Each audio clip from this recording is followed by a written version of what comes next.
National junior coach Corey Bennett says he's excited to start a new chapter in his career, having joined the Jamaica College as their sprints and hurdles coach starting next week.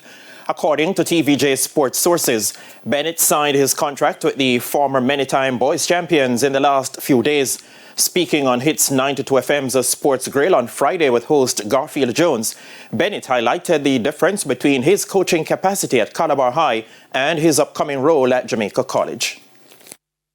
I think it becomes a little easier when you don't have to pay attention fully to 90 events at Champs. Of both the boys and the girls side in its full quota. I believe just focusing on the sprints and hurdles. And even though I would have to be paying attention to all the other events, I won't have to be preparing them necessarily, even mentally or physically, to go to compete. So it's maybe a little easier on me. But I mean, either way, I'm good. Bennett also welcomes the high expectations at the Old Hope Road-based institution.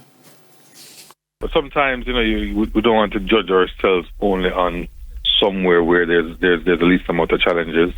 I believe, I'm expecting it, by the way. I'm expecting to have challenges, at another traditional boys' school with a heavy tradition and a heavy desire to return to the top. But I think I have learned a lot in the last 3 years.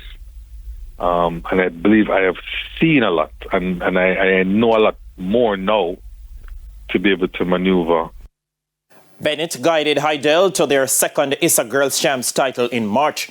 However, his contract as head coach of Calabar High was not renewed after the Red Hills Road-based school finished second on the boys' side, which was won by their arch rivals Kingston College.